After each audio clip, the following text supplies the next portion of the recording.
Dear Papa Dudut Stories, marahil lahat naman po tayo ay nasubukang magtiwala at masira dahil sa isang tao na walang ibang ginawa kundi ang siraan at saktan ka patalikod. Lahat tayo ay kapag nakikwentuhan ang barkada ay laging masaya. Nawari mo ay lahat sila ay totoo sa iyo. Hindi ko po nilalahat na lahat ng kaibigan ay pare-pareho, ngunit may isang bukod tangi sa circle of friends na masaya pala kapag bumabagsak ka. Papa Dudut, itago niyo na lamang po ako sa pangalang Chikoy at kasalukuyang nakatira sa Pangasinan. At sana ay mapakinggan ninyo ang aking kwento. Ang kwento ko sa kaibigan at sa tatay ko. 10 years old pa lamang ako at 9 years old ang kaibigan ko ay talagang malapit na po kami. Isang taon lang ang agwat namin. Pareho pang Virgo at magkasunod lang din ang birthday namin, Papa Dudut. Grade 4 kami nang maging malapit na magkaibigan.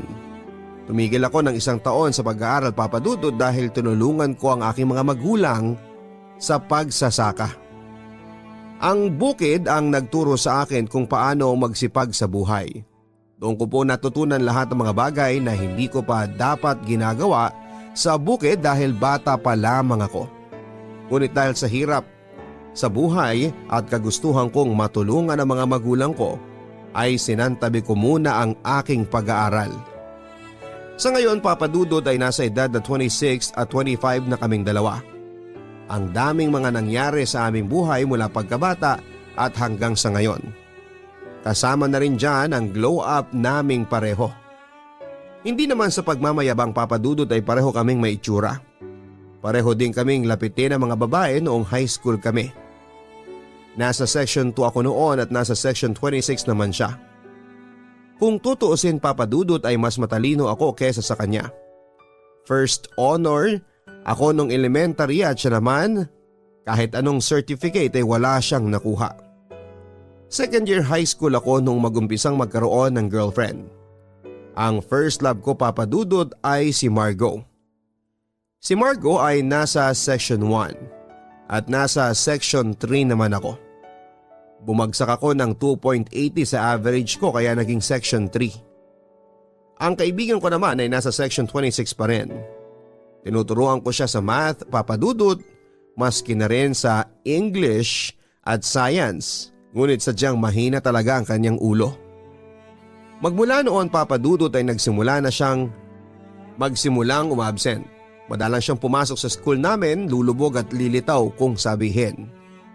Nagtagal naman kami ng 7 buwan ng GF kong si Margo dahil mas priority ko ang pag-aaral at pagkatrabaho sa school na pinapasukan ko. Oo, Papa Dudut, nagtatrabaho ako sa advisor ko bilang tagalinis ng room niya, tagadala ng mga gamit niya at tagasulat sa pisara.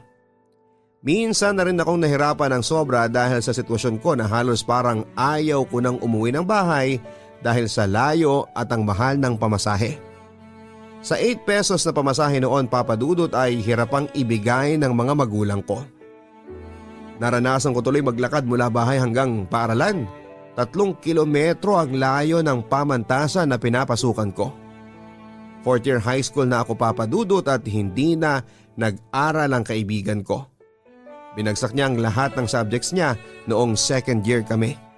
Naawa ako sa kaibigan ko, Papa Dudut, pero maski ako ay wala naman akong magagawa. Kaya ang ginawa ko na lamang ay linggo ng hapon ay nagpupunta ako sa kanila upang ituro sa kanya ang mga napag-aralan ko. Pareho po kaming bisexual at pareho ding may sariling partner na katuwang namin sa lahat ng problema sa ngayon. Live-in kami ng partner ko at live-in din sila ng partner niya. Sa Taft kami nanunuluyan ng partner ko, sila naman ay sa Mandaluyong. Taong 2017, nasa Taguig ako at nasa Makati siya for job ata. June 2017, doon na lang niya nalaman na nasa Maynila na rin ako.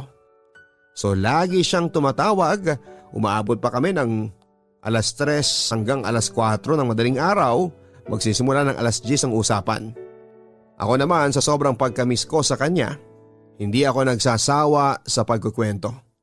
Marami siyang sinasabi na kung ano-ano sa akin. Ang funny nga kasi alam mo yun, akala ko hindi na siya magkukwento sa akin. Hi Bes, kumusta ka na? Grabe, miss na kita Bes. Bakit di mo naman sinabi sa akin na nandito ka na sa Maynila? Tanong niya. Sorry Bes, busy lang ha, at saka biglaan din kasi sagot ko. Ayos lang yon, walang problema. Pero teka, saan ka nga pala sa Maynila? Kung hindi ko pa malalaman kay JR, hindi mo sasabihin sa akin ha? Inis niyang sabi. Nasa Taguig ako, dito ako tumutuloy. Paano nalaman ni JR na nandito ko, hindi kami nag-uusap? Gulat kong patanong sa kanya. Sa sobrang dami naming napag-usapan Papadudod ay naubusan na kami ng mapag-uusapan. Umabot na kami ng madaling araw. Lumipas ang ilang araw at ilang buwan ay nagkita kami along EDSA. Kumain kami doon, treat daw niya. Parang nahiya ako kaya nag-ambag naman ako. So ang sabi niya, siya na lang daw ang bahala. Hindi na lamang ako nagsalita pa kasi ininsist talaga niya. Binalik ko na lamang sa luma kong purse yung money. Akala ko noong mga nakalipas na araw na pagtawag niya sa akin tapos na ang lahat ng kwento niya. Pero hindi pa pala. Ang dami-dami na naman niyang naikwento sa akin at hindi naman ako nagsawang makinig sa kanya. Dahil nga tunay niya akong kaibigan, nakinig ako sa mga kwento niya at nagbigay din ako ng kaunting advice para sa problema niya. Halos sa 4 hours naming nagsama ng araw na yon ay parang 95% ng kwento ay sa kanya at 5% naman ang sa akin. Ang lala no? Pero hindi na ako magtataka, talagang ganun yon. Elementary pa lamang ay madaldal na talaga siya. Habang naglalakad kami sa hallway ng mall ay sobrang ingay niyang tumawa, ako nga nahihiya para sa kanya. Ang laki ng pinagbago niya. Hindi siya ganong kaingay dati pero nagbago ang ihip ng hangin sa ngayon. Pagkatapos noon ay lagi na lang ulit kaming nag-uusap, lagi siyang tumatawag at minsan gusto ko na lamang din sabihin sa kanya na may ginagawa ako at mamaya na lang siya tumawag. Ngunit dahil sa sobrang kilala ko siya, malit na bagay ay big deal sa kanya at baka hindi na lang ako kausapin bigla. Year 2018, January. Nasa may Balete Drive, Quezon City na ako noon sa tita ko. I was there for only 2 months kasi lilipat sila ng bahay sa Parañaque and I insisted na tumulong sa paghahakot. 6 p.m. ng gabi ay bumisita siya doon. Hindi ko alam kung paano niya nalaman na nandun ako, nagtanong pala siya sa ate ko. Kasi hindi na raw ako nag-text o nag-chat. Active na naman ako noon sa Facebook pero nakahide lang sa kanya ang mga post ko. The reason is nakukulitan na ako sa kanya and I don't know why. Parang may something na. Parang nandun na yung bragging. After that night and after ng paghahakot, sa Pasay na ako dumiretso at doon na tumira sa pinsan ko. Pinagsabay ko ang pag-aaral at pagtatrabaho. Mula din na nagkita kami sa Quezon City ay hindi na ulit kami nagkita pero tuloy-tuloy pa rin yung pag-uusap namin sa isa't isa. Hanggang sa magkakatapusan ng Abril, umuwi ako ng probinsya dahil fiesta ng aming barangay. Umuwi din pala siya. Nagkita ulit kami ng mga panahong nagkakasama kaming dalawa ay hindi ako nakakapagkwento and that time, ako na yung pinagkwento niya. So nagkwento ako. Lahat nga kinuwento ko tungkol sa buhay ko at doon ko na rin nasabi sa kanya na may partner ako. No more, no less at nagulat siya. Bakit hindi mo sinabi sa akin na may jowa ka na pala bes? Tanong niya. I want to make it private at bala ko talaga na huwag ipaalam muna sa kahit na sino pati sa pamilya ko. Hindi pa nga ako nagsasabi sa kanila Sagot ko. Ayan ba talagang mahal ka niyan bes? Baka naman paglaruan ka lang yan ha? Tingnan mo kami ni Jasper. Tumagal na kami ng 9 months kasi alam kong mahal niya ako. Alam ko naman at nararamdaman ko na mahal niya ako. Kasi kung hindi niya ako mahal, kahit 2 months pa lang kami, bakit na niya ako pinakilala sa pamilya niya, sa mga friends niya at sa mga katrabaho niya? Sapat na yun sa akin. Hindi ko na siya pinag-iisipan na walang magandang maidudulot ang relasyon namin. At isa pa, gusto na niya akong patirahin sa kondo niya. At dahil ayoko muna, hindi muna ako pumayag sa gusto niya. At buong puso naman niya itong tinanggap, ang sabi ko. Buti ka pa bes, pinakilala ka na sa pamilya. Ako kasi kahit isa man lang sa mga kaibigan o family niya, hindi pa ako napapakilala Kahit nung bumisita sa bahay yung pamangkin niya, pinakilala niya akong business partner niya. Nakakainggit ka naman, ang sabi niya. At baka ikaw ang hindi niya mahal. Noon naman ay tumawa kaming pareho. Baka naman kasi hindi pa nagsasabi ng totoong pagkatao niya at baka hindi pa siya handang magpakilala. Wala pa siguro yung lakas ng loob para sabihin sa malalapit sa buhay niya. Kaya mo na lang muna, ang importante nandyan siya para sa'yo, dugtong ko. At gaya nga ng pag-uusap namin sa telepono ay umabot din kami hanggang madaling araw sa pakikipagkwentuhan. May first week bumalik na ulit ako ng Maynila habang nag-aaral pinagsabay ko ang pagtatrabaho.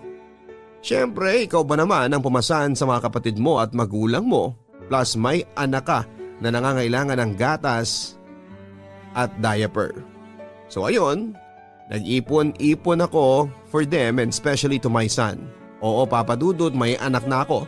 3 taong gulang at tinanggap naman siya ng partner ko. June 2018, sinabihan ko ang best friend ko na dadalo kami sa isang Pride Month ng partner ko. Niyaya ko siya at isama niya ang partner niya dahil isasama ko din ang partner ko para na rin makilala niya in person at hindi na lang puro laging kwento. Pagkatapos ng marcha na yon ay napag-usapan namin pumunta ng Makati para uminom at para na rin makilala ko ang partner niya. Dahil sa totoo lang ay hindi ko pa nakikita o nakikilala ang partner niya. Pumunta ako sandali sa banyo, pagbalik ko ay nag-uusap sila. Inayaan ko na lamang dahil baka nagtatanong ang partner ko sa kanya tungkol sa akin upang mas lalo pa niya akong makilala. Ngunit iba ang aking inakala. Uuwi na sana ako ng Pasay ngunit sinabihan ako ni Miyong na sa kondo na lamang muna ako matutulog. Pag-uwi namin ng bahay ay doon na lamang ako tinanong ng partner ko. Tunay mo bang kaibigan si BJ? Nagtaka ako sa tanong niya. Oo naman, bakit mo naman natanong yan? Sagot ko. Wala naman, mag-ingat ka lang dahil sa panahon ngayon napakaraming plastic sa paligid, ang sabi niya. Hindi na lamang ako sumagot dahil baka kung saan pa makarating ang usapan namin. Hindi ko na lang pinansin yon Papa Dudut at humiga na lamang ako sa pagod at dahil din sa kalasingan at di ko na namalayang nakatulog na pala ako. July 2018 medyo okay na yung naipon ko. Ngunit lumapit sa akin si BJ, humingi siya ng tulong. Kesyo kailangan daw niya na mag-unwind sa Cebu, kesyo ganyan kasi depressed daw siya. Meram ng pera, ang sabi ibabalik naman daw niya kaagad kapag nakabalik na siya ng Maynila. I trusted him. I lend him money, best friend ko humingi ng pabor kaya tinulungan ko naman. Mahirap kaya yung depression na yan lalo na't nasubukan ko na. Hanggang sa nakabalik na siya, hindi ako naningil, nahiya akong maningil. Naranasan ko na rin kasi yung maningil na mapapahiya ka lang. So hinintay kong magkusa hanggang noong August 2nd week nagkaproblema ng sunod-sunod sa bahay. Naputulan kami ng kuryente at tubig, nagkasakit ang tatay ko kaya naningil na ako sa kanya. Sorry ha, pero kasi may emergency sa bahay. Yung tatay ko kailangan ng maintenance at wala akong sapat na pera ngayon. Sumabay din ng tubig at kuryente. Meron na ba yung 15K na pinahiram ko sa'yo? Kailangan na kailangan ko talaga, Bes. Pagkukumbinsi ko. Ala, Bes. Wala pa sa ngayon. Sorry, Bes ha. Sorry talaga. Kapag meron na ako, ibibigay ko sa'yo kaagad-agad. At sana gumaling na si Uncle, ang sagot niya. Hindi ka ba pwedeng lumapit kay Jasper muna? Kasi, Bes, kung hindi ko naman talaga kailangan, hindi naman kita pipilitin ngayon. Pagpupumilit ko. Alam mo, Bes, kung meron lang sana ako ngayon kahit na hindi ka na maningil ibibigay ko na sa'yo. Pero ano din ang magagawa ko kung wala muna sa ngayon? At kung lalapit ako kay Jasper, ano na lang ang sasabihin ko sa kanya? Na humiram ako sa'yo ng 15,000 at naniningil ka na dahil kailangan mo? Kakabigay nga lang niya sa akin nung nakaraang araw dahil pinadala ko sa probinsya. Sarcastic niyang sagot. Umalis na lamang ako Papa Dudut dahil medyo napahiya na ako at wala na akong mapapala. Medyo naawa ako pero mas nakakaawa ang sitwasyon ko. Kaya ang ginawa ko, lumapit ako kay Miyong para lamang may maipadala sa amin dahil wala na akong ibang malalapitan. Miyong, pwede ba akong humiram muna ng 10,000? Ipapagamot ko kasi si tatay at naputulan din kami ng kuryente. Pagmamakaawa ko. Sige, ngayon na ba love? Padala na natin. Agad kaming tumungo sa padalahan para maipadala na kaagad ang pera sa probinsya. Nabawasan sa wakas ang problema ko kasi naipagabot na yung tatay ko at nakabayad na kami ng kuryente at tubig, and good thing ay may pambili pa ng grocery nila at gatas at diaper ng anak ko. Love, salamat ha. You saved me. 10K lang naman yung hiniram ko pero dinagdagan mo pa, ang sabi ko. Love, okay lang yon. Ang importante dito, maipapagamot mo na si tatay at makakabayad ka na ng bills. Tsaka yung dinagdag ko para kina nanay at sa anak natin. Pagkasabi niya na may halong paglalambing. Hindi ko lubos maisip na ganito pala talaga kabait ang partner ko. Totoo nga ang sabi ng pamilya niya. At hindi ang pera niya ang habol ko kung bakit minahal ko siya, Papa Dudut. Minahal ko siya dahil tanggap niya ako at mahal niya ang pamilya ko. Makalipas ang ilang buwan, hindi pa ako kinausap ng best friend ko. Kaya naglakas loob ako na puntahan ulit siya sa kondo nila. Kumatok ako ng 5 beses at akmang kakatok pa ay biglang bumukas ang pinto. Bes, bakit parang hindi ka na ata namamansin, ang sabi ko. Pinapasok muna niya ako, Papa Dudut, bago siya sumagot. Hindi bes busy lang kasi sa negosyo. Kaya tingnan mo, ang daming labahan. Dito lang yan sa building na yan. Yung iba na i-deliver na sa isang tao ko sa kabilang building. Siya nga pala, kumusta? Si Uncle okay na ba? Pagtatanong niya. Laundry ang negosyo nila ni Jasper, Papa Dudut, kaya marami daw sa kanila ang nagpapalaba. Okay na siya. Lumapit ako kay Miyong, naglakas loob at kinapalan ko ng mukha ko sa kanya. At buti na lang tinulungan niya ako kaagad, sagot ko. Bes, nandito ka ba para singilin ulit ako? Pasensya ka na ulit ha, wala pa ako maibibigay sa'yo. Tight lang talaga at ang daming gasto sa probinsya. Hindi bes, naintindihan ko naman. Nagpunta lang ako dito para kumustahin ka. Nag-text ako sa'yo pero hindi ka naman nag-reply. Kaya nagpunta na ako dito. Anyways, nagdala ko ng cupcakes. Homemade yan. Gawa ko yan bes, tikman mo. Mukhang masarap nga bes ha, thank you ha. Sakto, gutom na rin ako. Makalipas ang 1 taon, Papa Dudut, mula nang pinuntahan ko siya sa kondo nila hanggang sa nag-lockdown, nagstay muna ako dito sa probinsya upang maayos ko ang mga papeles na kakailanganin ko para makasunod sa ibang bansa after ng graduation ko dahil nandun ang partner ko.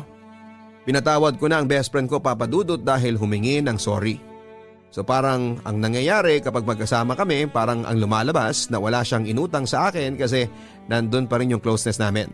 I never felt na magkakaroon ng pagkailang sa kanya. Kaya kapag magkasama kami, kwento dito, kwento doon, baho ko, baho niya. Nagtiwala ako sa kanya, nandun yung buong pagtitiwala ko. Hanggang sa nitong August lang, Papa Dudut, saktong birthday ko, inaway ako ng tatay ko dahil nahuli namin ng mga kapatid kong nang bababae siya. Bilang panganay na lalaki, pinagtanggol ko ang nanay ko. Laging naghihinala ang nanay ko sa tuwing nakaharap na ang tatay ko sa cellphone niya. At tama nga naman talaga ang nasa kutob ng aking ina, Papa Dudut, at lagi din silang nag-aaway, Papa Dudut, pero hinahayaan lang namin ang nanay kong ilabas ang sama ng loob niya. Binuksan ko ang Facebook account niya at para na rin makasiguro, Papa Dudut, ay nagulat na lamang ako na may kausap na ibang babae ang tatay ko. Pinabasa ko sa mga kapatid ko, magsisend ng mga larawan at video na malalaswa ang babae kapalit ng 50 pesos na loan. Nagbigay ang tatay ko ng load sa kanya at kung sino-sino pang kausap niyang babae at sinasabing wala siyang asawa. Papa Dudut, masakit para sa amin ng mga kapatid ko ang ginagawa ng tatay ko sa nanay ko. Ginawa na niya yung dati at inulit pa niya muli. Ginawa naman ng nanay ko ang lahat-lahat ng makakaya niya, pag-aalaga sa tatay ko at nagtutulungan kaming magkakapatid para naman mabawas-bawasan ang problema dito sa bahay. Ngunit buhay mayaman ang tatay ko. Hindi niya maibigay ang kailangan naming mga anak niya, Papa Dudut, ngunit nagbibigay ng load at tulong sa iba. Ang unfair lang. Bata pa lamang kami, Papa Dudut, ay naranasan na namin magtrabaho sa bukid, maglinis ng bahay ng hindi sa amin, magbenta ng kahoy, ng kangkong, magpulot ng kalakal at marami pang iba. Ang ginawa namin, Papa Dudut, para lang mabili namin ang gusto namin, pero ang tatay ko, magaling ang tatay ko. Sobrang galing. Kinabukasan, nangyari ang paghaharap. Sinabi namin lahat sa kanya yung nabasa namin at sinabi niya na mga kaibigan ko lang yon. Ginagawa kaming tanga ng tatay ko. Magpapalsot na nga lang mali pa. At dahil sinabi ko lahat-lahat ang nalaman kong panloloko niya sa nanay ko, kung sino pa yung may ginawang kasalanan, siya patong sobra kong magalit. Totoo Papa Dudut, galit na galit ang tatay ko sa akin. Ang malala pa doon, araw pa ng birthday ko. Astig, hindi ba? Dinamay din niya pati mga kapatid ko. August 29, 2021, 7pm, naginom ang tatay ko ng mag-isa. Past 10pm, natapos siya at doon na nagwala. Binasag ang baso pati ang bote ng alak. Doon na niya ako minura-mura, dinuraan ang pagkatao ko at tinawag akong bakla. Salot sa lipunan. Walang kwenta, traidor, walang mararating. Hindi makakapagtapos ang pag-aaral at hindi makakahanap ng maganda at permanenteng trabaho. Matalino nga pero naging bobo. At hanggang sa pinalayas na ako. Hindi ako sumagot ng gabi na yon dahil nakainom at baka kung ano pang mangyari sa aming dalawa. Gabi na rin noon, tulog na ang mga kapitbahay at nakakahiya. Ang sama ng loob ko ng gabing yon, Papa Dudut, dahil kung ano-ano ang masasamang salita ang nabitawan niya sa akin. Mas pinipilit na lamang naming matulong ng mga kapatid ko at ang nanay ko kesa makipagsagutan sa taong wala namang katwiran. Kinabukasan, Papa Dudut, habang nasa harap ang tatay ko, doon ako nagkaroon ng lakas ng loob para lapitan siya. Ang sama ng tingin sa akin ng tatay ko noon, Papa Dudut, tinanong ko siya kung bakit galit na galit siya sa akin. Bakit ba kayo galit sa akin, Tay? Dahil ba sa nalaman ko? Dahil ba sa nahuli na kayong naglolo ko? At bakit kayo sa akin nagagalit, Tay? Bakit hindi sa sarili ninyo?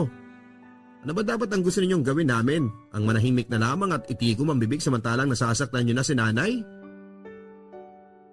Hindi ba dapat humingi ka na lang ng pasensya at nagsorry sa nanay ko? Lalo na sa mga kapatid ko kahit na wag na sa akin para hindi na lumaki pa ang gulo? Kaso anong ginagawa mo? Tay, mas pinapairal mo yung pride mo. Hindi nakasagot ang tatay ko, Papa Dudut, pero kita ko yung mata na nanlilisik. Kamao na parang gusto niya akong suntukin. Doon ko nasabi na sige, suntukin mo ko. Yang gusto mo o gawin mo, hindi ba? Gusto mo akong suntukin? Mangayak-ngayak kong sabi. Pinapalayas mo ko?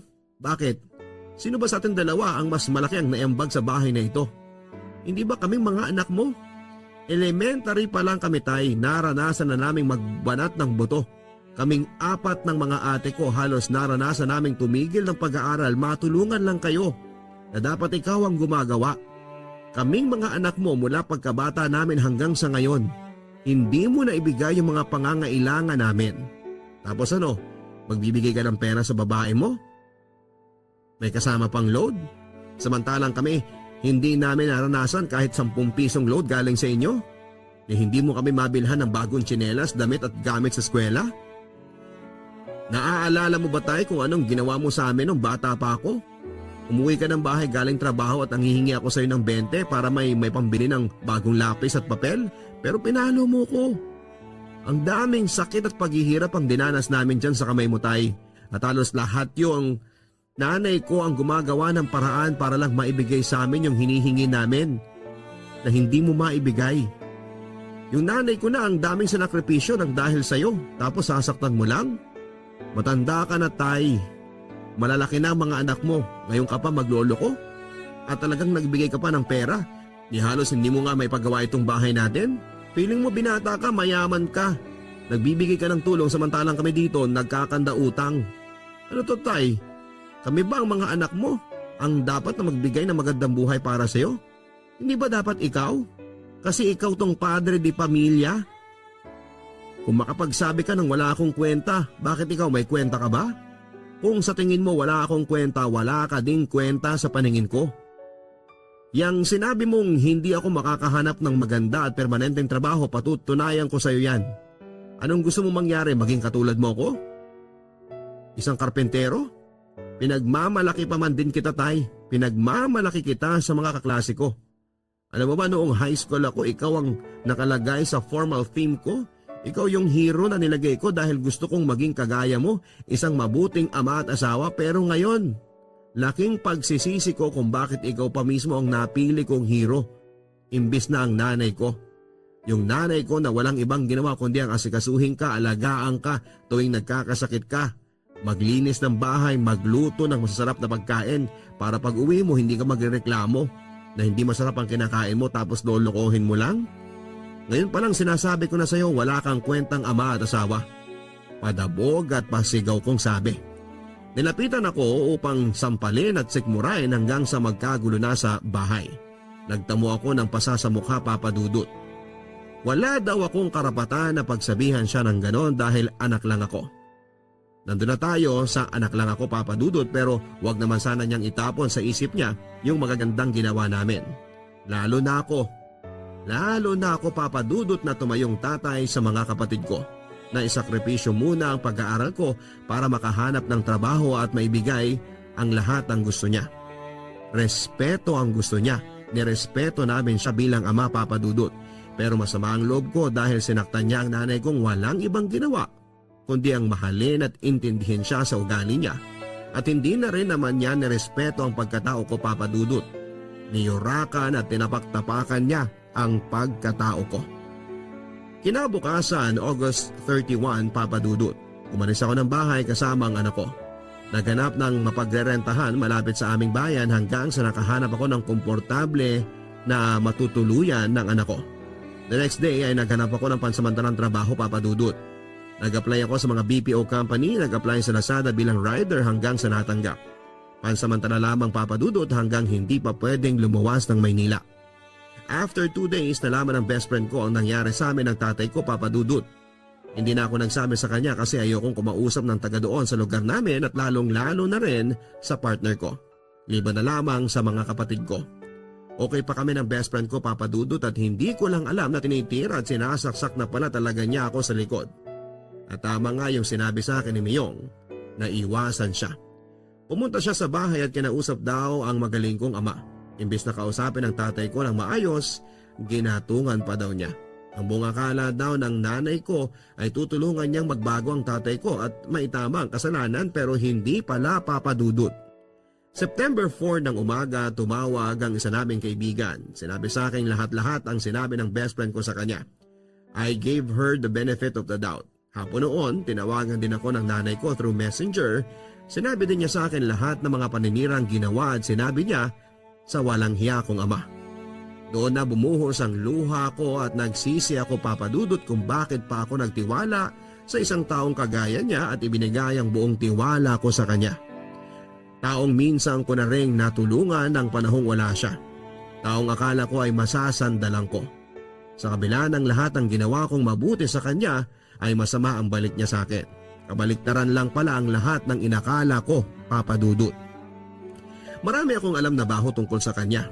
Ngunit mas pinili kong itikom ang aking bibig o ikwento sa kahit na sino, lalo pa sa pamilya niya dahil ayokong mapahamak siya at baka pag-usapan siya ng ibang tao.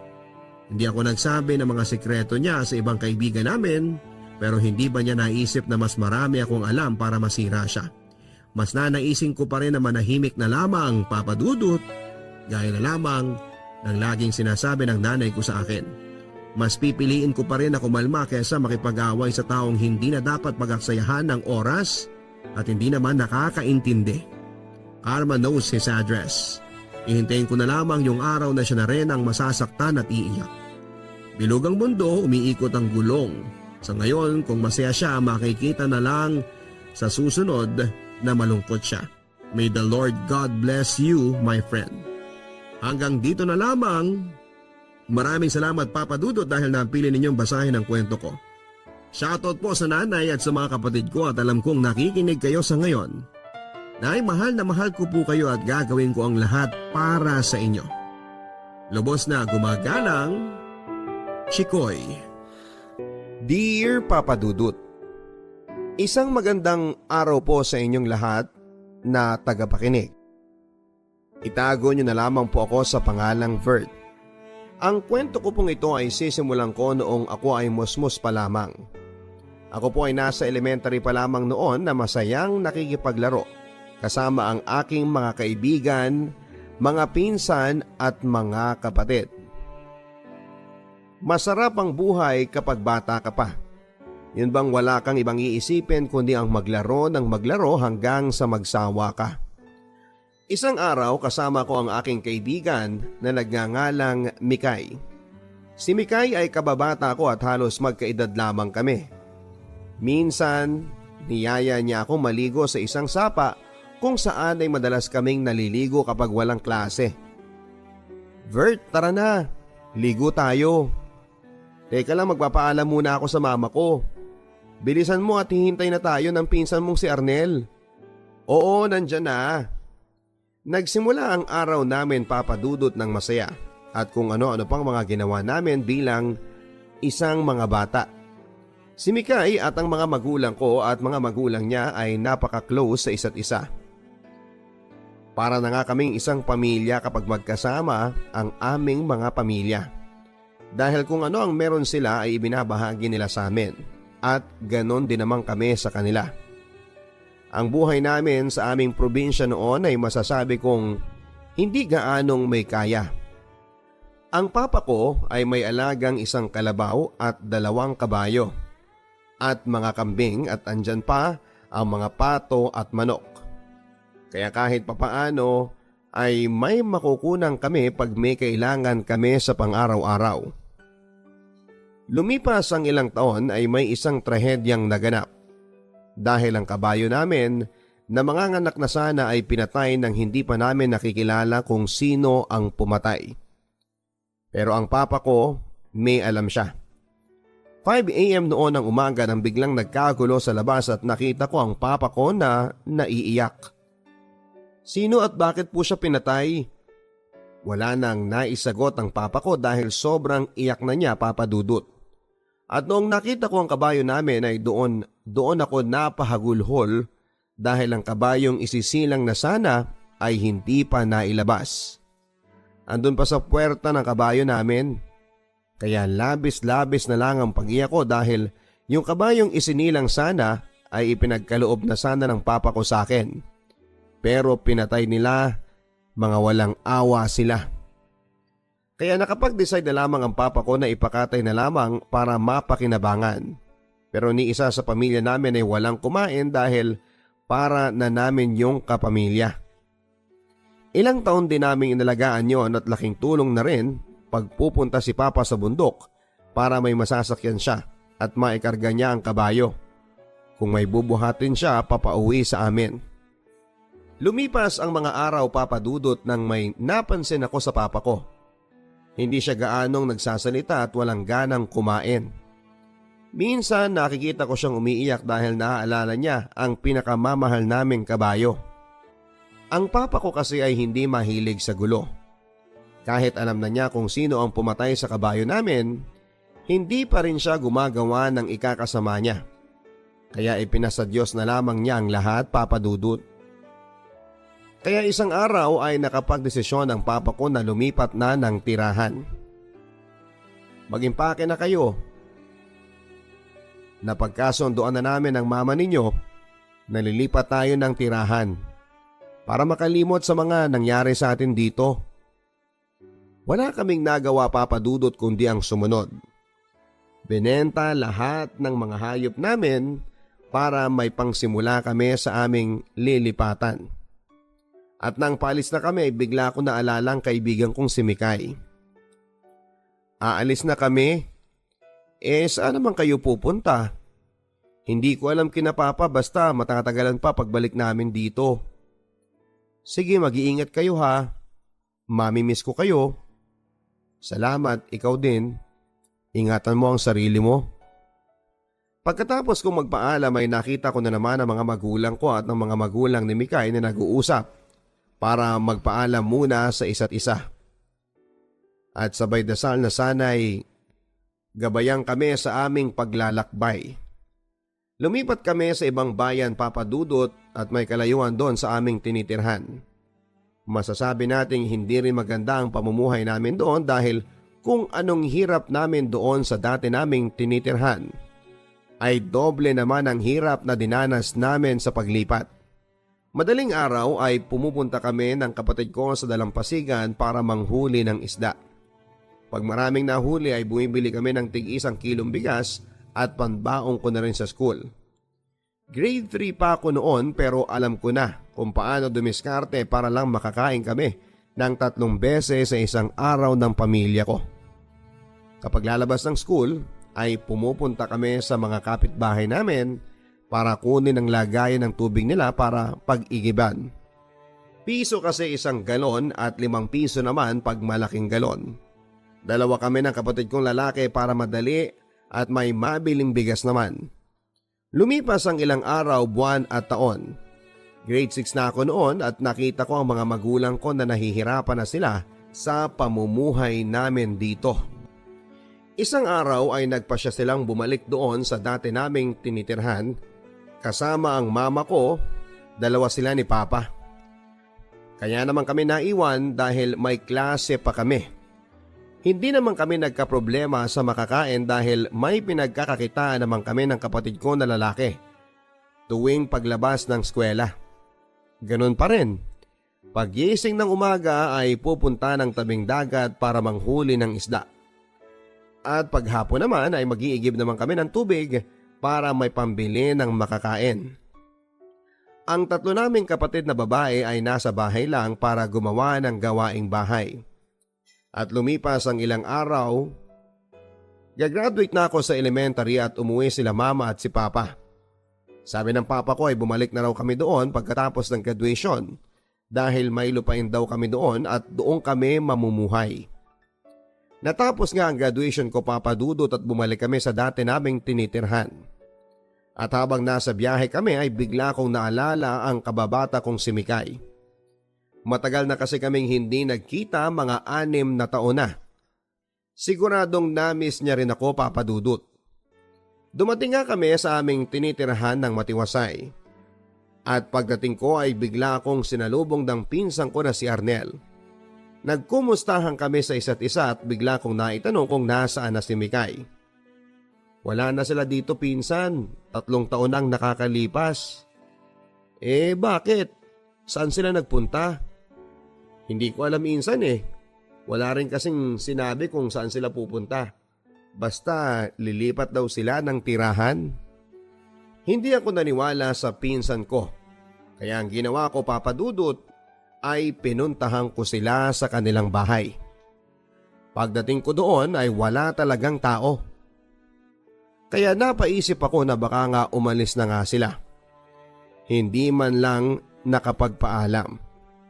Nalungkot ako doon, Papa Dudut, dahil ang akala ko ay makakasama ko na yung kaibigan ko na si Mikay. Lumipas ang mga araw, Papa Dudut, at malapit na naman ang pasukan. Kaya sinabi ko sa papa ko na mag-aaral ako sa bayan para sa high school. Ang sabi ng papa na hindi muna ako mag-aaral. Si kuya muna ang pag-aaralin namin dahil kakalipat lang natin at wala tayong kapera-pera. Yan ang sabi ni Papa. Sobrang napaiyak ako noon, Papa Dudut, dahil gusto ko talagang mag-aral.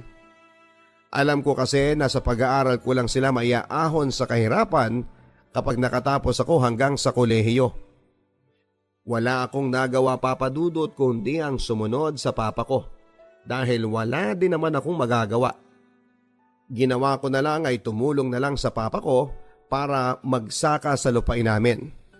Nagtanim kami ng kung ano-ano at kadalasan ay mais dahil yun ang mga madaling pagkakitaan namin doon. Lumipas ang buwan at parang nagsawa na rin ako sa kakasaka sa lupain namin. Kaya nagpasya akong lumuwas na lamang sa bayan para magtrabaho. Para naman may maibigay ako sa kapatid kong nag-aaral doon sa bayan. Sinabihan pa ako ng papa ko na baka daw tumatakas lang daw ako sa gawaing bundok, kaya gusto ko magtrabaho sa bayan. Ang sabi ko naman ay hindi. Gusto ko lang maiba muna ang trabaho ko at kung kaya kong mamuhay na mag-isa. Pumayag naman ang papa ko, Papa Dudut, dahil naaawa na rin siya sa akin. At nang dumating nga ako sa bayan ay doon ako tumuloy sa kapatid ko sa accommodation niya. Kinabukasan ay naghanap na ako ng trabaho. Kahit na ano basta makakaya ko. Pero sa sawing palad ay wala akong nakita dahil underage pa ako noon. 15 years old pa kasi ako noong naghanap ako ng trabaho. Kaya wala pang gustong kumuha sa akin. Kinabukasan naman ay dumating ang pinsang ko sa tinitirhan namin. at may dalang padyak na bisikleta. O pinsan, nandito ka pala eh. Oo pinsan, naghahanap kasi ako ng mapapasukan eh. Kaso walang tumatanggap sa akin dahil bata pa daw ako. Baka gusto mong mamasada, tulungan kita. Eh pinsan, di ako marunong magmaneho ng motor eh. Hindi motor pinsan. Kita mo yung padyak na yan? Yan ang gagamitin mo. Kung gusto mo, tulungan kita.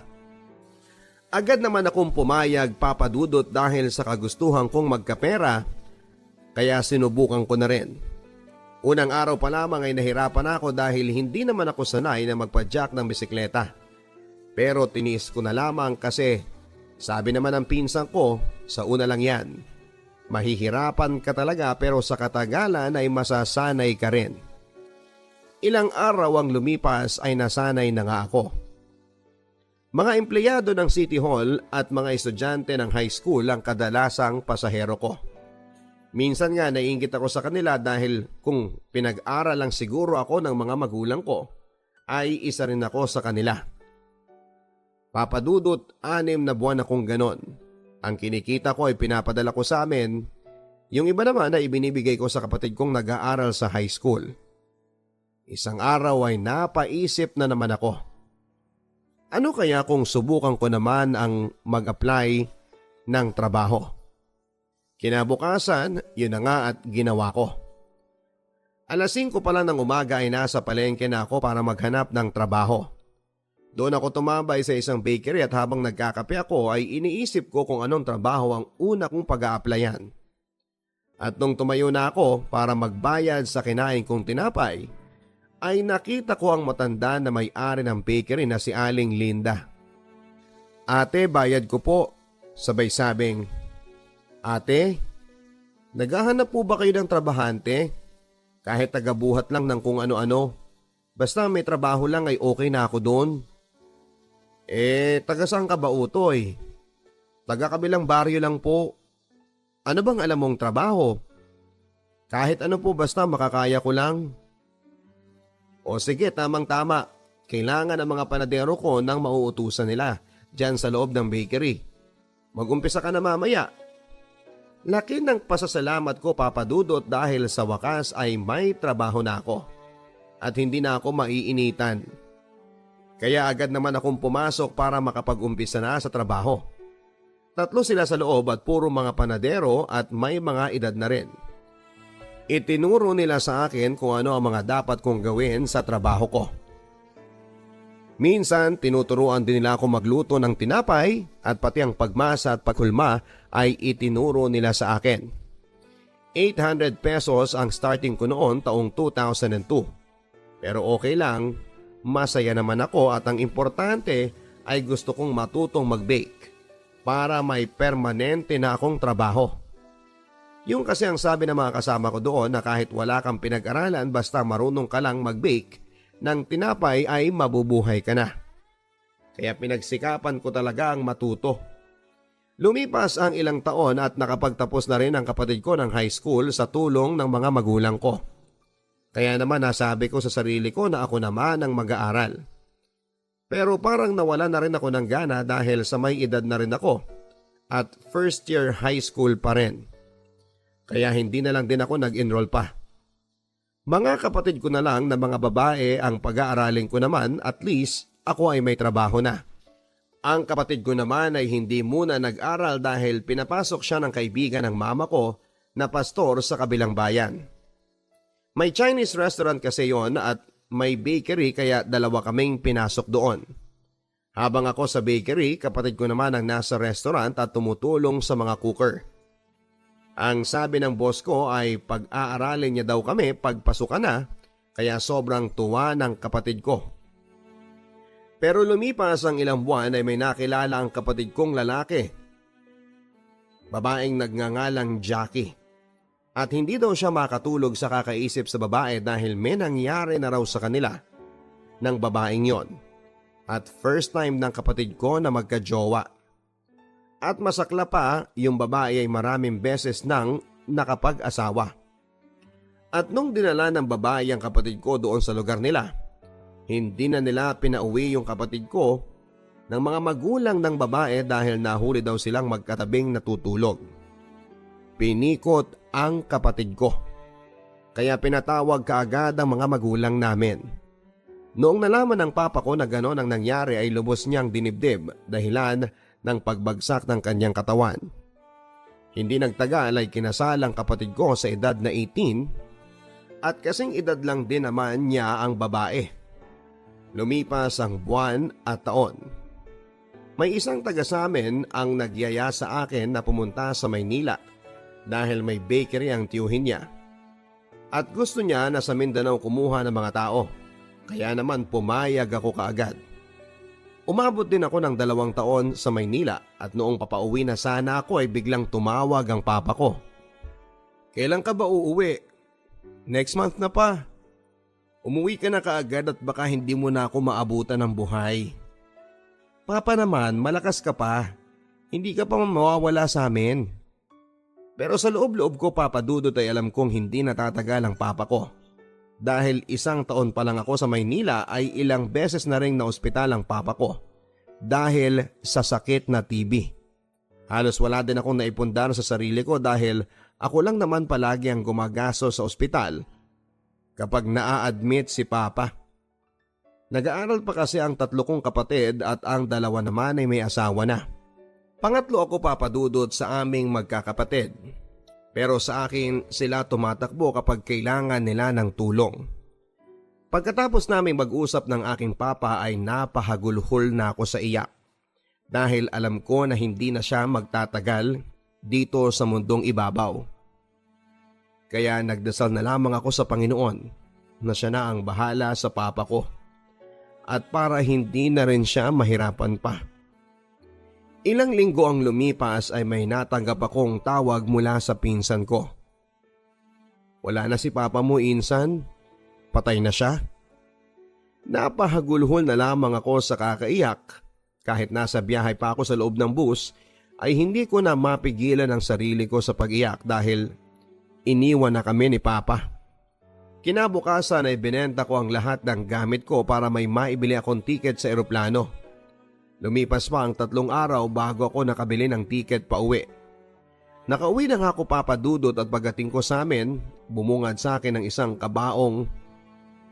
Doon ko binuhos ang lahat ng luha ko dahil sa totoo lang ay napakabait niya sa aming magkakapatid. At kahit ni minsan mula noong pagkabata namin ay hindi namin sila nakita ng mama ko na nag-away sa harap naming magkapatid. Napakalambing niyang ama dahil tuwing linggo ay dinadala niya kami sa simbahan mula noong bata pa kami. Ngayong araw ang pagdating ko at kinabukasan ay ililibing na ang aking papa. Kinaumagahan ay naging normal na ulit sa amin ang lahat. Tanggap na namin na wala si papa dahil alam naman namin na lahat tayo ay mawawala sa mundong ito. Lumipas ang 2 buwan at ako naman ay nagpasya na ring bumalik sa trabaho. Sa Jensa naman this time. Sa tulong ng pinsan ko at may nakilala akong nagngangalang Janice. Unang kita ko pa lang sa kanya ay nagkaroon na kaagad ako ng paghanga. Hi, ako nga pala si Vert. Nes nga pala, sagot naman niya. At noon na nga ay nagkwentuhan kami sa aming mga buhay. At nalaman ko na malapit lang kami ng barangay sa lungsod namin. Doon na kami nagsimulang magkasama kahit saan. Lumipas ang ilang buwan at niligawan ko na siya at hindi naman niya ako binigo dahil may gusto naman siya sa akin. Sila sa isang estudyante pa noon at nagtatrabaho para may panggasto siya sa pang-araw-araw. Live-in kami ng ilang buwan at taon. Noong una, Papa Dudut, ay naging okay naman ang relasyon namin ni Nes dahil parehong pinalaki ng mga magulang namin na may takot sa Diyos. Naging okay sa pamilya namin at minsan pag walang-wala ang pamilya namin ay pinagtutulungan naman namin kahit papaano para makaraos din kami. Sa pakikipagrelasyon ay hindi talaga maiwasan na minsan ay may pag-aawayan. Dahil isang araw ay umalis ako sa Jensan at lumipat ako sa ibang lugar at may kalayuan sa amin yon. At bago ako umalis ay nagpaalam muna ako sa kanya para alam niya kung saan ako pupunta. Ilang buwan ang lumipas, Papa Dudut, away bati kami ni Nes dahil nga sa LDR kami. Ngayon lang kasi kami nagkalayo. 2 years na kami noon pero ngayon lang namin naranasan ang magkalayo sa isa't isa. Minsan naiisip ko na babalik na lang ako sa Jensan. Pero mas pinili kong manatili dito sa bayan ng Digos dahil mas maganda ang kinikita ko dito. And at the same time ay nakakatulong din ako sa panggasto sa pag-aaral niya. Papa Dudut, hindi ko akalain na may isang bagay siya na ginawa na hindi ko inaasahang magagawa niya. Dahil alam namin na sobrang mahal namin ang isa't isa. Isang araw kasi tinawagan ko siya at hindi ko siya makontak maghapon. Tinawagan ko lahat ng mga kaibigan namin pati mga pamilya namin at ang sagot ay hindi daw nila alam. Sobrang nag-alala ako noon dahil gabi na ay hindi ko pa rin siya makontak. At habang lumalalim ang gabi ay patuloy pa rin ako sa kakatawag sa kanya. Pero hindi ko pa rin siya matawagan. Isang gabi yon, Papa Dudut, hindi ako makatulog dahil sa sobrang pag-aalala sa kanya. Baka kasi kung ano nang nangyari sa kanya nang wala man lang akong nagawa. Mag-uumaga na noon, Papa Dudut, nang biglang nag-ring ang cellphone niya.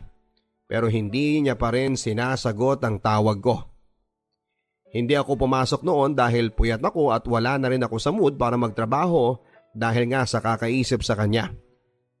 Magtatanghali na, sa kanya sinagot ang tawag ko. Tinanong ko siya kung saan siya galing. At ang sagot niya ay dito, tapos bigla niyang pinatay ang linya.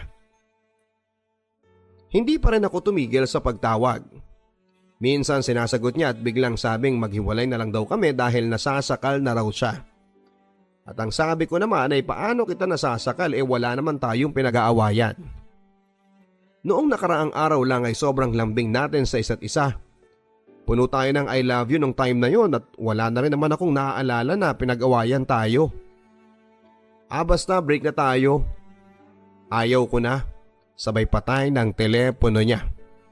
Kaya nagpa siya akong puntahan siya sa Jensan kahit matanggal ako sa trabaho. Dahil ilang araw na rin akong hindi pumapasok dahil sa pangyayari sa amin ng girlfriend ko. Pumunta nga ako, Papa Dudut, at may dala akong isang malaking bulaklak na bouquet at tsokolate para pasalubong ko sa kanya. Pagdating ko doon, tulog siya kasama ang classmate niya. Ginising ko siya at laking gulat niya na nakita niya ako. 5 oras kasi, Papa Dudut, ang biyahe ko bago makarating doon sa Jensan. At nang nag-usap na kami ay tinanong ko siya. Ano bang nangyayari sa'yo? Wala, gusto ko lang munang mag-cool off muna tayo. Bakit? Anong dahilan? Gusto ko lang mapag-isa. Ano bang nagawa ko sa'yo? Wala. May iba ka na ba? Wala rin. Niyakap ko siya, Papa Dudut, sabay sabing hindi ako papayag. Mahal na mahal kita, sabay tulo ng mga luha ko. Lumuhod pa ako sa harapan niya para lang magmakaawa na hindi kami magkahiwalay. Pero wala akong nagawa, Papa Dudut, dahil buo na ang desisyon niya na makipaghiwalay na sa akin. Na hindi ko alam kung ano ang kadahilanan. Pagkatapos noon, ang sabi niya ay umuwi ka na, may trabaho ka pa bukas. Sabi ko sige, uuwi ako pero tandaan mo na mahal kita. Umuwi nga ako nang nasa terminal na ako ng bus ay bigla akong naisip na ano kaya kung hindi mo na ako umuwi. Titignan ko ang bahay niya kung may ibang taong papasok at kung tama ang hinala ko na may iba na siya. Saka ko lang siya pakakawalan. At yun nga ang ginawa ko, Papa Dudut. Bumalik ako sa tirahan ng jowa ko pero hindi ako nagpakita. Tumambay ako sa may tindahan na medyo may kalayuan na hindi niya ako makikita. Mag-aalas 9 na ng gabi noon nang may nakita kong isang lalaki na pumasok sa pintuan ng GF ko. Sobrang lakas ng kabog ng dibdib ko na sana ay mali ang mga nakita ko. Lumipat ako doon para pakinggan sila sa loob at narinig ko silang dalawa na nag-uusap at sumilip ako sa may bintana. Nakita ko silang dalawa na nagyakapan. Sobrang sakit, Papa Dudut, dahil ang taong minahal ko ng tunay at akala ko ay siya na ay niloloko pala ko. Iyak ako ng iyak noon, Papa Dudut, at sobrang sakit. Kaya nagsend ako ng message sa kanya na Napakasinungalin mo. Kaya ka pala nakikipaghiwalay sa akin dahil may iba ka na. Nandito ako sa tapat ng pintuan mo. Nakita ko kayo ng lalaki mo na nagyayakapan. At hindi nagtagal ay binuksan niya ang pintuan para tignan ako sa labas. At doon ay bigla na rin niyang sinara at baka makita pa ako ng boyfriend niya. Kaya hinayaan ko na lang din siya papadudot at umuwi na rin ako sa amin sa pinagtatrabahuhan ko. Mabuti na lamang at hindi ako tinanggal dahil alam naman nila ang pinagdaraanan ko. Unang araw pa lang noon papadudot ay para na akong mababaliw sa kanya.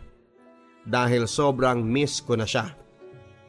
Tinatawagan ko siya kahit alam kong may boyfriend na siya. Wala akong pakialam basta marinig ko lang ang boses niya ay okay na ako doon. Araw-araw ko yung ginagawa. At araw-araw din akong umiiyak sa pagmamakaawa sa kanya na balikan niya ako. Dahil mahal na mahal ko siya. Bago ang graduation niya ay nag-usap pa kami. Ang sabi ko, luluwas ako ng Maynila para makalimot.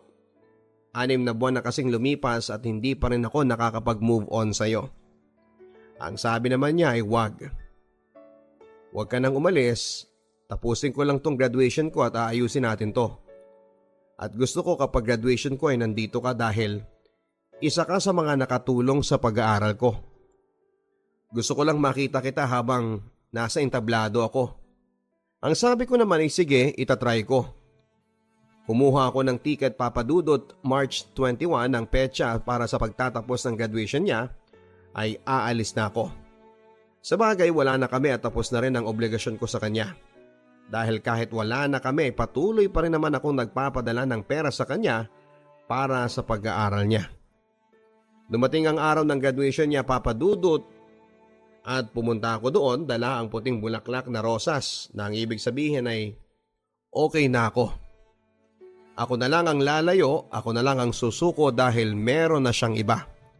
Pagdating ko sa graduation niya papadudot ay sinalubong kaagad ako ng mga kapatid niya at ng mga magulang niya. At umiiyak dahil alam din nilang nangyari sa amin ni Nes. Sabi pa nga ng mama niya ay ayusin niyo ang relasyon ninyo dahil laging umiiyak si Nes dahil sobrang mahal ka daw niya.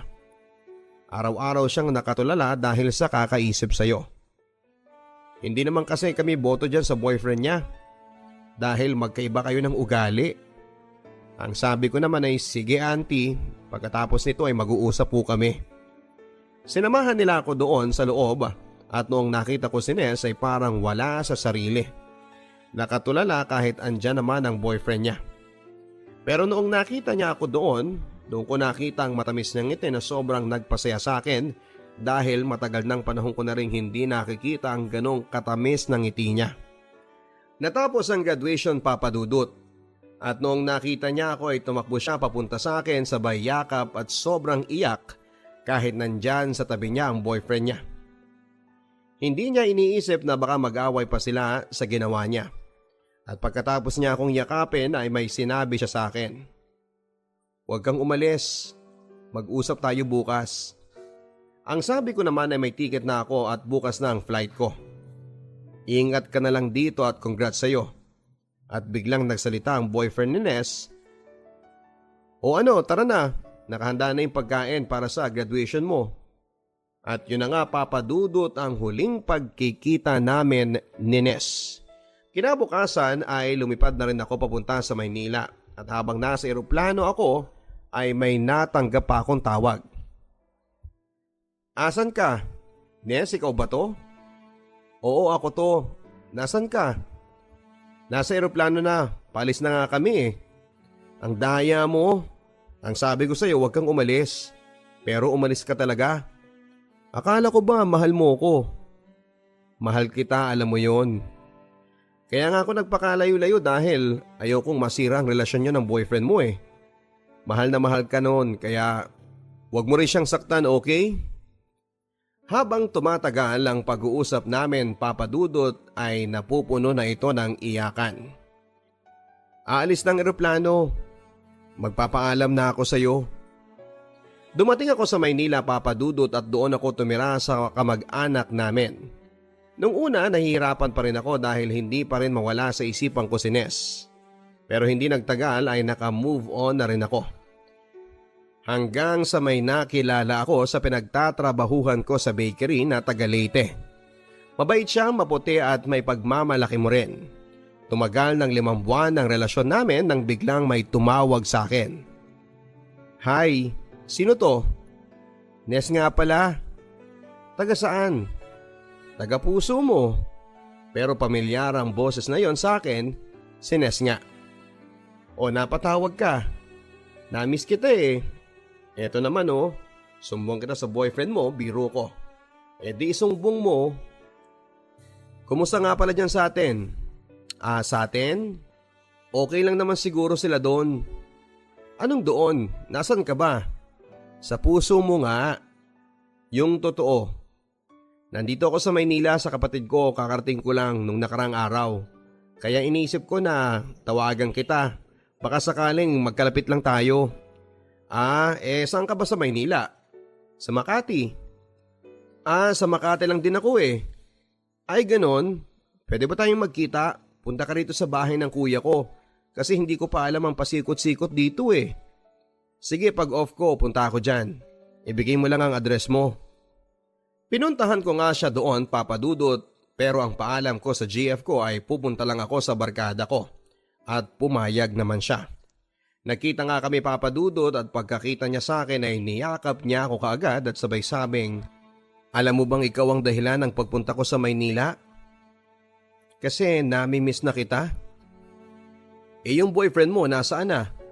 Wala na kami noon. Break na kami kaya nga ako pumunta rito para makipagbalikan sa'yo. Alam kong mali, Papa Dudut, pero pumayag ako sa gusto niya dahil mahal na mahal ko pa rin naman siya. At doon nga ay meron agad na nangyari sa amin. Umuwi ako sa GF ko, Papa Dudut, na may lihim. Hindi ko ginusto pero nangyari na. At ilang araw din ang nakalipas ay nakipaghiwalay na rin siya sa akin dahil nalaman niya na nagkabalikan kami ng ex ko. Nung una masakit pero mas nangibabaw pa rin ang pagmamahal ko kay Nes. Tumagal ng 5 buwan ang relasyon namin ni Nes at may isang pangyayari na naman na hindi ko nagustuhan. At yon ay ang lalaking pinagpalit ni Nes sa akin noong nasa probinsya pa kami. Nagpunta rin siya sa Maynila at nagkabalikan din sila. Hindi ko alam kung bakit ganito na lamang ang buhay ko kay Nes. Pero gaya ng dati ay iyak lang naman ang kaya kong gawin. Nagpasya na lamang ako na magpakalayo-layo na naman. Isang beses may isang Arabo na nagalok sa akin ng trabaho sa bansang Bahrain. Hindi ko na pinakawalan pa. Ang sabi ko baka eto na yung time para hindi na talaga nila ako mahabol pa doon. Pagod na kasi ang puso ko at ayaw ko nang masaktan pa. Tama na. Kaya naman inasikaso ko na ang mga papeles ko, pati ang medical at passport ay binilisan ko para makaalis kaagad. At yan ay hindi alam ni Nes na aalis na naman ako. Lumipas ang ilang buwan ay patago kaming nagtatagpo ni Nes pero hindi niya alam na ilang araw na lang ay aalis na naman ako. Dumating na nga ang araw ng flight ko papunta sa Bahrain at doon ko na rin sinabi sa kanya na mag-a-abroad na ako. Habang nasa hotel kami ay napaiyak ako. Nagtataka na naman siya kung bakit ako naiiyak. Bert, bakit ka umiiyak? Napapano ka? Nes, ano man ang mangyari, mahal na mahal kita. Kahit na ilang beses mo ko sinaktan, tandaan mo na minahal kita ng tapat at never akong nagsinungaling sa'yo. Oo, alam ko naman yun eh. Kaya nga ako pumayag na magkita tayo ng patago, di ba? Dahil mahal din kita. Oo, mahal mo ako pero may mahal ka ring iba. Hindi na tama tong ginagawa natin. At sa pagkakataong ito ay lalayo na talaga ako sa lugar na hindi mo na ako masusundan pa. Anong ibig mong sabihin? Flight ko na bukas ng tanghali. Papunta sa Bahrain para maniwala ka. Ito ang visa at flight ticket ko. Noong nakita ni Nes ang mga pinakita ko, Papa Dudut, at tumakbo siya papunta ng CR at sumigaw na may iyak. Sorry vet, hindi ako naging perfect sa'yo. Sorry sa lahat ng mga nagawa ko. Siguro tama na rin yan na layuan mo ako para sa kabutihan mo at para maayos ko na rin ang sarili ko. Hindi na namin tinapos ang gabing yon, Papa Dudut, dahil alam kong masasaktan lang kami. Nagpaalam kami sa isa't isa ng may lungkot at luha. Kinabukasan nga habang papunta na ako sa airport ay lagi kong nasa isip si Ness. Alam kong masakit para sa akin tong ginawa ko na iwanan na naman siya, pero mas iniisip ko pa rin kung paano niya ako sinaktan, kaya naging buo na ang desisyon ko para umalis na. Nasa eroplano na ako ng time na yon. Ang sabi ko sa sarili ko ay good luck na lang sa akin dahil hindi na biro ito. Masyado na tong malayo sa pamilya ko. Tungkol naman sa amin ni Ness, kung kami talaga, kahit na anong mangyari, magtatagpo pa rin kami. Dumating na nga ako sa bansang Bahrain, Papa Dudut.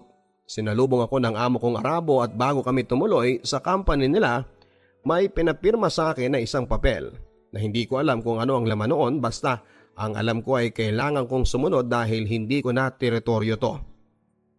At pagkatapos noon ay pumunta na nga kami sa company nila. Hindi yon kalayuan sa airport kaya mas lalo akong na homesick dahil sa bawat eroplanong lumilipad.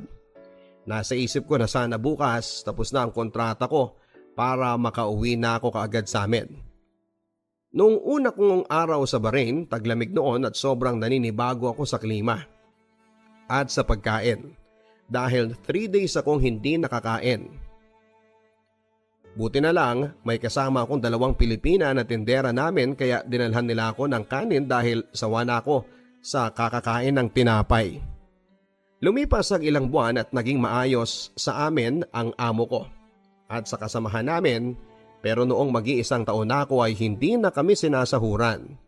Mga 3 buwan na kaya yung iba kong kasama ay umalis na kahit pwede silang makulong sa ginawa nila dahil under pa ang visa namin sa company na pinagtatrabahuhan namin. Pero ako ay umabot pa ako ng 5 buwan dahil noong tinignan ko ang visa ko ay kinansela na. At kahit anong oras ay pwede na akong pauwiin ng amo ko or makita ko ng pulis ay pwede akong makulong kaya tumakas na ako sa tulong ng mga naging kaibigan ko na Pinoy sa Bahrain. Tinulungan nila ako makatakas at magawa ng panibagong visa sa tulong ng mga kapwa ko Guardians Brotherhood. Laking pasasalamat ko dahil andyan sila para umalalay sa akin.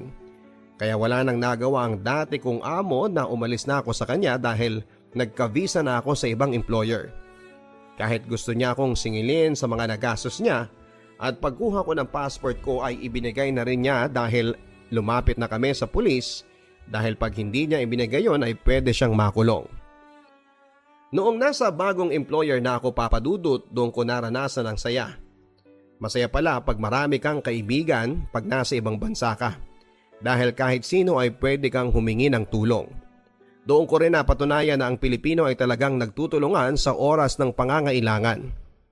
At tumaas din ang sahod ko at every month ay nakapagpapadala na ako sa aking pamilya. Isang araw ay day off ko. Pumunta ako sa isang Filipino restaurant at may nakasabayan akong babae sa isang lamesa. At unang tingin ko pa lang ay crush ko na siya. Tinanong ko siya, "Hi miss, anong pangalan mo?" Claire nga pala.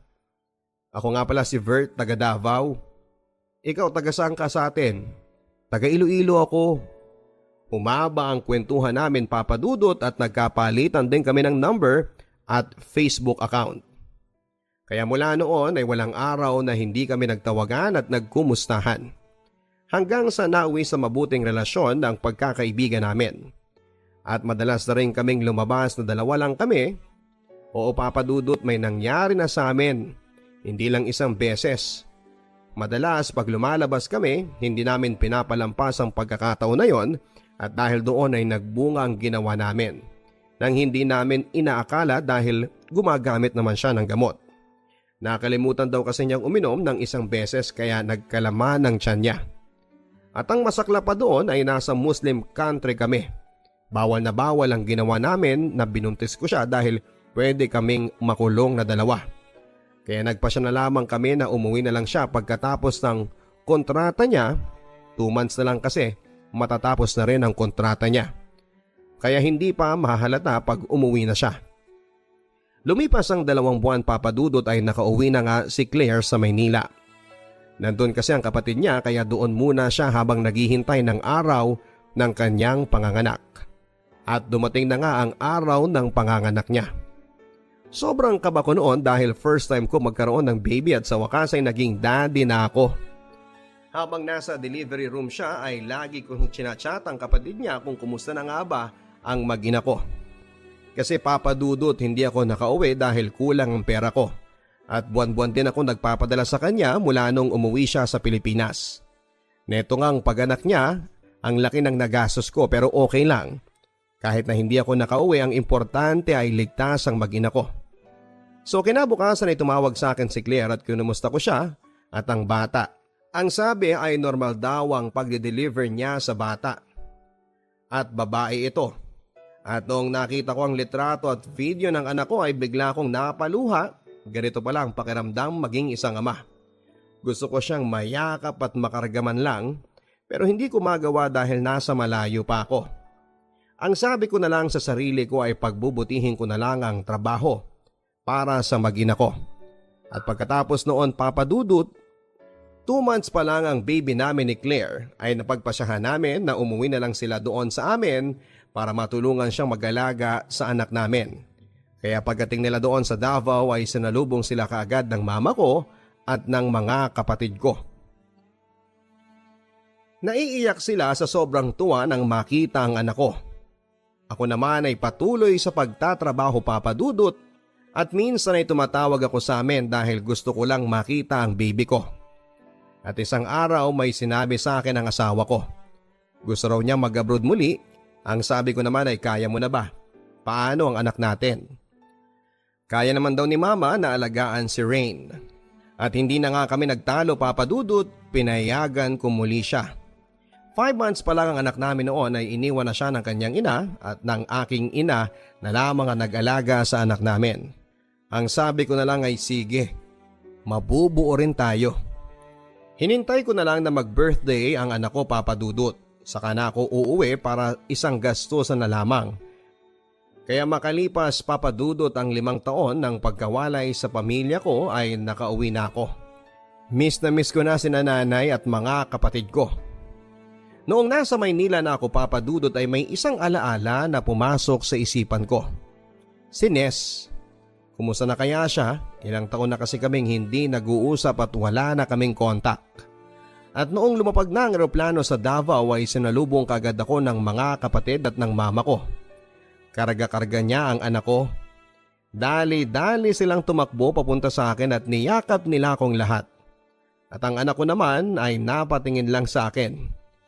Hindi nga niya ako kilala dahil noong kukunin ko na sana kay mama ang anak ko ay umaayaw siya. Pero okay lang, at least ay nakita ko na siya at nayakap. Kinabukasan, birthday niya noong pinaghandaan ko yon. Yung mama niya ay hindi naman nagparamdam mula noong nakalipad na papunta ng Saudi. Pero okay na rin, at least nasa akin naman ang anak ko. Ilang araw ang lumipas ay nagkita kami ng kaibigan namin ni Ness dati. May asawa na raw si Ness pero sa ibang lalaki at hindi doon sa lalaking pinagpalit niya sa akin. Ang sabi ko ay mabuti naman at may kanya-kanya na rin kaming buhay. At sa pag-uwi ko nga papadudot ay may isang babae na nag-message sa akin sa Facebook. Noong una hindi ko kilala pero noong sinabi na niya lahat kung sino siya at mga pamilya niya ay doon ko na siya nakilala.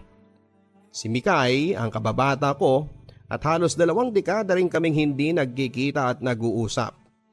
May anak na rin siyang lalaki. Mas nauna siyang mag-asawa kaysa sa akin pero patay na raw ang asawa niya sa sakit na heart attack. Kaya niya pala ako hinahanap dahil hindi na naging maganda ang kalagayan ng ina niya at gusto ng mama niya na makita muna kami bago siya managutan ng hininga. Kaya agad na kaming tumungo doon at pagdating namin sa bahay nila ay hirap na siyang magsalita. Pero nakikita mo sa mata niya na masaya siya. Ilang araw ang lumipas ay wala na nga siya. Sobrang iyak ng nanay ko noon dahil ilang dekada rin silang hindi nagkita. Sobrang close kasi sila noong bata pa kami ni Mikay at daig mo pang magkakapatid kung titignan. Kaya sa pangyayaring yon ay umuwi kaagad si Mikay mula sa Kuwait para man lang makita ang mama niya kahit sa huling pagkakataon. Noong dumating siya ay nasa gilid lamang ako. Noong nakita ko siya ay ang laki ng pinagbago niya gumanda siya lalo. Kaya hindi ko na lang siya tinawag baka kasi hindi ako pansinin.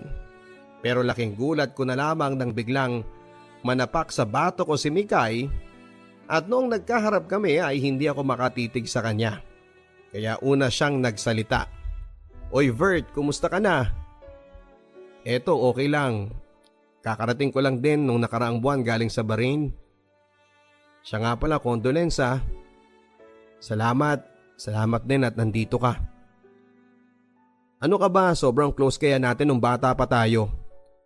Sino ba naman ako para hindi ka damayan sa sitwasyon na ito? Kahit may kasalanan ka sa akin pero okay lang. Saka na kita sisingilin pagkatapos ng libing ng mama mo." Biro ko. Pagkatapos ng libing ng mama niya ay nag-usap kaming dalawa ni Mikay ng masinsinan. Binalik ko ang dating kami noong bata pa kami. "Ano Mikay, ligo tayo." "Saan naman?" "Doon sa ilog, sa dating liguan natin noong bata pa tayo." "Sige ba?" Pumunta nga kami doon, papadudot, sakay ng aking motorsiklo. Pagdating namin doon ay naligo kami at para kaming mga bata na nagtampisaw. Kaya hindi ko na rin pinalagpas ang pagkakataon na niligawan ko siya at hindi nga nagtagal ay naging kami na rin. At bago siya umalis papunta sa Qatar, nito lang taon na ito ay namanhikan muna ako sa kanya sa pamilya niya na patunay na mahal ko ang kapatid nila. Sa ngayon, papadudod, ay pansamantalang dito pa ako ngayon sa Davao dahil pagkatapos ng pandemyang ito ay aalis na rin ako papunta sa ibang bansa. Sana'y mabasa niyo tong liham ko na ito bago man lang ako makapunta sa ibang bansa. At sana rin po ay napulutan din ito ng aral ng inyong mga tagapakinig. Hanggang dito na lamang po, and more power and God bless. Nagpapasalamat, Vert.